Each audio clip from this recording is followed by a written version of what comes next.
चाह नहीं मैं सुरबाला के गहनों में गूथा जाऊं, चाह नहीं मैं सुरबाला के गहनों में गूथा जाऊं, चाह नहीं मैं देवों के सर चढ़ भाग्य पर इठलाऊं, मुझे तोड़ लेना वनमाली उस पथ पर तुम देना फेंक, मातृभूमि पर शीश चढ़ाने जिस पथ जाते वीर अनेक, जिस पथ जाते वीर अनेक। और ऐसे अनेक वीरों के प्रेरणा स्रोत हमारे बीच विद्यमान है परम पूजनीय सरसंघचालक डॉक्टर मोहन राव जी। राष्ट्र सेवा, अनुशासन और लोक कल्याण की भावना से निष्काम कर्मरत सरल सहज संत पुरुष, जिन्होंने राष्ट्र के चरित्र निर्माण, सामाजिक समरसता और कर्तव्य बोध की भावना को अपने जीवन का साधन भी बनाया और साध्य भी बनाया। उनका जीवन गीता के कर्मयोग और लोक संग्रह की प्रेरणा को व्यवहार में उतारता है। ऐसे सरल, अध्ययनशील, राष्ट्रहितपरायण, सर्वहितपरायण परम पूजनीय सरसंघचालक जी को मैं आमंत्रित करता हूं कि वो हम सबको अपने आशीर्वचनों से कृतार्थ करें और हमारा मार्गदर्शन करें। जोरदार तालियों के बीच आपकी जय श्री कृष्ण, जय श्री कृष्ण।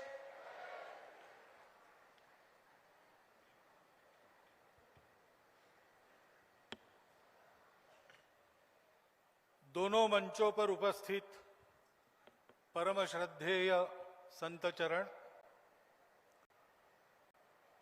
उपस्थित नागरिक सज्जन, माता भगिनी,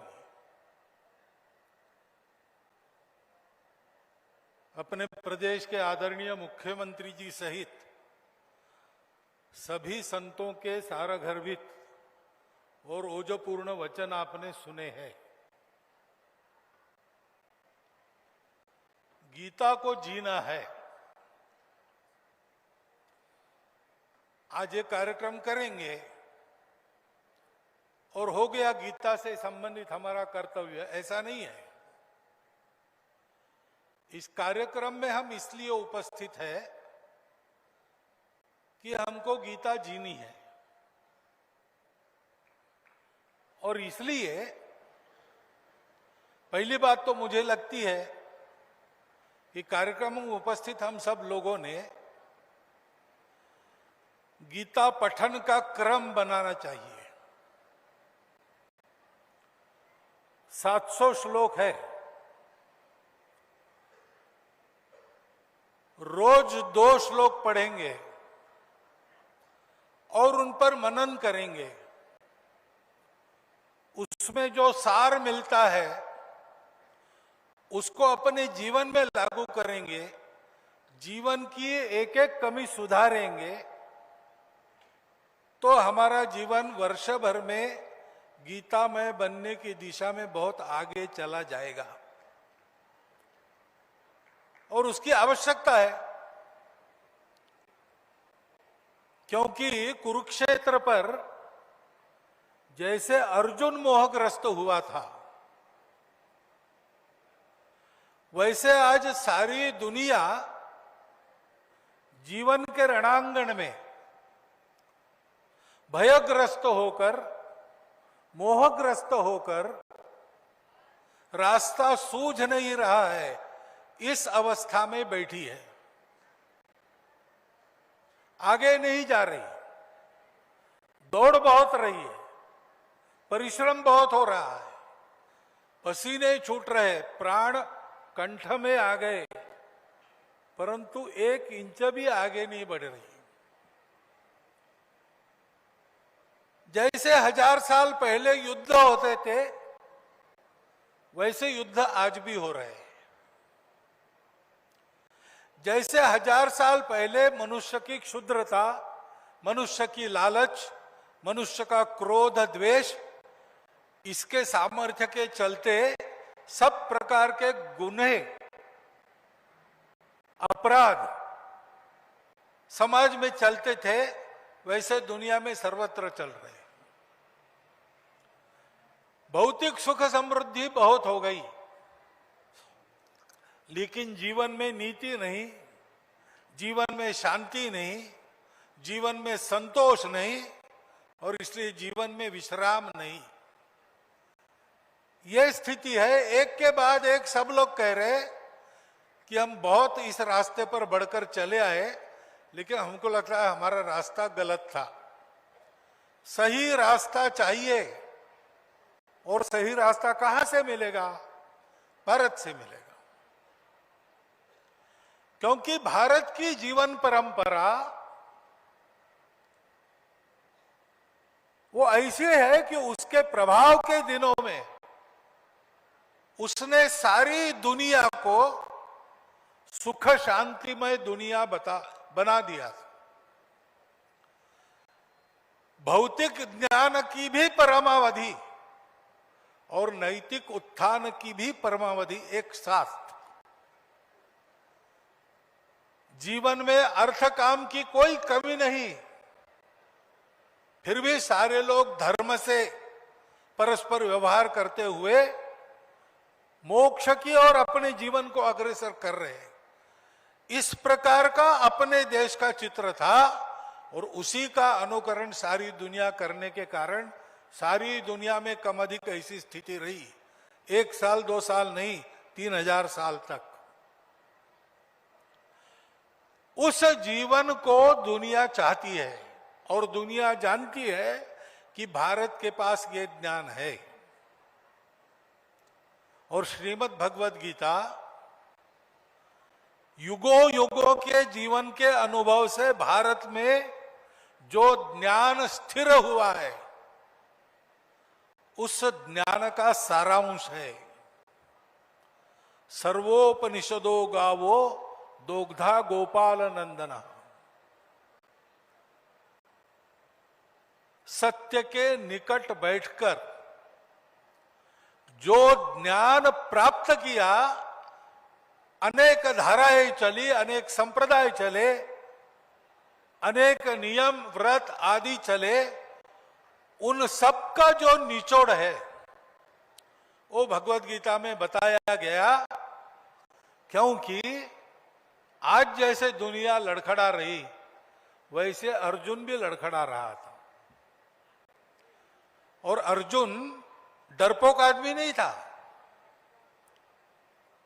अर्जुन आसानी से मोहग्रस्त होने वाला व्यक्ति नहीं था। वो तो कर्तृत्व का मूर्तिमंत प्रतिमान था। अत्यंत विपत्ति के क्षण में भी जहां सारी बातें लगती हो कि अपने खिलाफ है, वहां भी अपने धैर्य को न खोते हुए वो विजय प्राप्त करने वाला था। उसका एक नाम ही विजय है। ऐसा अर्जुन वो मोहग्रस्त हो गया।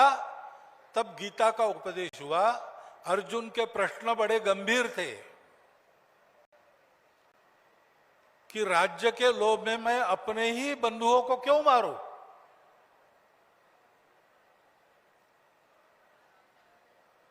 इनको मारने के बजाय मैं भिक्षा मांग के उधर निर्वाह करूं, ये ज्यादा अच्छा है। क्योंकि इतने सारे लोग युद्ध करने के लिए आए, युद्ध होगा, भयंकर संहार होगा, सृष्टि की हानि होगी, समाज की हानि होगी, होती है युद्ध से। ये प्रश्न गलत नहीं थे, बड़े गंभीर थे। तब भगवान कृष्ण ने उसके मोह को दूर करने के लिए मूल से सारी बातें बताई। अंत में भगवान ने कहा, विमृश्य एतद अशेषेण, कुछ भी बाकी नहीं रखा, सब मैंने विमर्श तुम्हारे सामने स्पष्ट करके रखा है। ऐसा भगवान ने बताया। हमारे लिए सरल भाषा में क्या है? गीता मूल में पढ़नी चाहिए, समझ लेनी चाहिए, तो पता चलेगा। और गीता का और एक गुण विशेष ऐसा है कि हर बार आप चिंतन करते हो तो हर बार आपको नई बात मिलती है जो अभी के आपके स्थिति में आपको उपयोगी लगती है। क्योंकि वो सब कुछ है, उससे सदा सर्वदा सब परिस्थितियों के लिए सब उपाय मिलते हैं। भगवान ने पहली बात बताई कि तुम समस्या को टालने का प्रयास कर रहे हो, भागने का प्रयास कर रहे हो। पहली बात है, भागो मत, खड़े रहो। समस्या आई, उसका सामने से मुकाबला करो। समस्या का निदान पाना है तो दाएं बाएं नहीं देखना है, समस्या के अंदर घुस के निदान करना पड़ता है।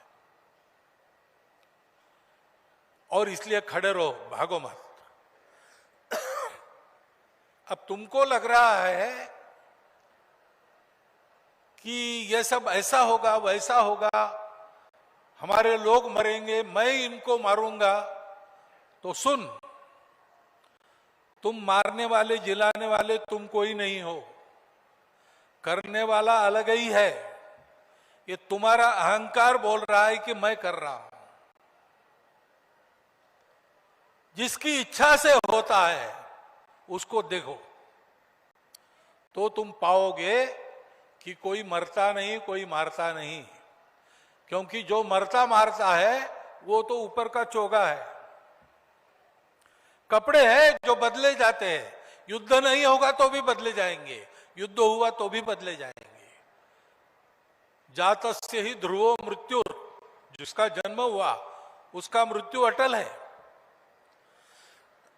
और इसलिए जन्म मरण के लाभ हानि का विचार करके अपनी नीति नहीं देखना। लड़ो। और जब आप, जैसे योगी जी ने कहा कि धर्म के आधार पर तुम संघर्ष करते हो, परिणाम जो भी होगा, तुम्हें सफलता मिलेगी कि असफलता मिलेगी, जो भी होगा तुम्हारे लिए लाभ का ही होगा। हतो वा प्राप्स्यसि स्वर्ग जित्वा वा भोक्ष्यसे महीम्। अन्याय असत्य के सामने सर झुका के जीने के बजाय एक क्षण बिजली के जैसा चमक कर उसके बल के सामने नष्ट हो जाना भी कितनी बड़ी कीर्ति प्राप्त कर देता है। 1857 के हमारे वीर, स्वतंत्रता के लिए अपना सर्वस्व न्यौछावर करने वाले क्रांतिवीर, उनके करने से अंग्रेज उस समय हारा नहीं। एक तरह से देखते हैं, आजकल लाभ हानि का तराजू जो मिलता है उसमें तोलकर देखते हैं, तो चंद्रशेखर आजाद ने क्या किया भाई, क्या कमाया? कुछ नहीं कमाया। बूढ़ी माताजी गरीब थी, उनकी सेवा नहीं की, दर दर भटकते रहे। और अल्फ्रेड पार्क के मैदान में गोली खा के मर गए। ये कोई जीवन है? लेकिन ये जीवन ऐसा है जिसका युगों युगों तक हम लोग स्मरण करते रहेंगे और उससे प्रेरणा लेते रहेंगे। क्योंकि सफलता असफलता मायने नहीं रखती। भगवान ने कहा है, अधिष्ठानम तथा कर्ता करणम च पृथक विधम विविधाश्च पृथक चेष्टा। ये चार मनुष्य प्रयत्न की बातें हैं।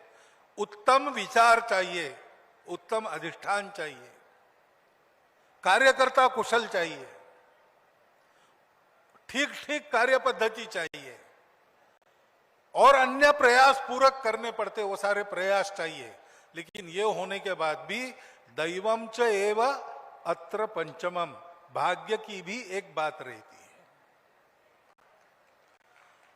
तो भाग्य तो जैसा है वैसा है, उसकी चिंता क्या करना? अपना पुरुषार्थ पक्का करना। अपना पुरुषार्थ पक्का है तो भविष्य का भाग्य उससे बनेगा। चार के पीछे भाग्य पांचवा चला आता है। अभी यश है अपयश है, इसकी चिंता क्या करना? लड़ते रहना। और लड़ना है दुश्मनी करके नहीं, खुन्नस से नहीं, द्वेष से नहीं, तो धर्म के लिए लड़ना है, मेरे लिए नहीं लड़ना है। मेरे लाभ हानि का विचार नहीं है, धर्म रक्षा का विचार है। और जैसे बताया गया, वो धर्म है समाज की धारणा करने वाला धर्म। सबको साथ रखकर सबको उन्नत करते हुए सबको जिलाने वाला वो धर्म, सबका कल्याण हो इसलिए मैं मेरे व्यक्तिगत हित की बलि देता हूं। मैं मेरे प्रिय व्यक्ति को भी वो अधर्म कर